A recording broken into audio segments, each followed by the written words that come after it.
వరేణ్యుడేను దిగ దిగమంటుంటే ఇప్పుడు పడేవే దానికి అర్థం తెలుసా? తెలుసండి. చెప్పు. భీకరాకార గంభీర వాక్శుద్ధితో రేబవళ్ళు మెలగు వరేణ్యుడేను. ఇదే అర్థం? అవునండి. దున్నుపోతా నేనేమైనా మూర్ఖుని అనుకున్నావా? కాదండి. తెలుగులో చెప్పు. అయ్యా అది తెలుగేనయ్యా. అవునయ్యా.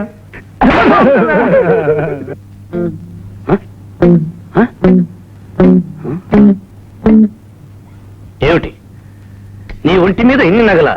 అయ్యా ఇది గిల్టివండి. అంటే నకిలీవండి అయ్యా. అవునయ్యా. మూర్ఖులారా, మేము మీలాగే మూర్ఖుని అనుకున్నారా? మాకే చెప్తారు. ఏరా మాకంటే గొప్పవాళ్ళ కనిపించాలనుకుంటున్నావా? తీసేయ్. అయ్యా ఇది వేషం అండి. చెప్పింది చెయ్యి లేదా చంపి చుట్టుకెలా చేస్తాను.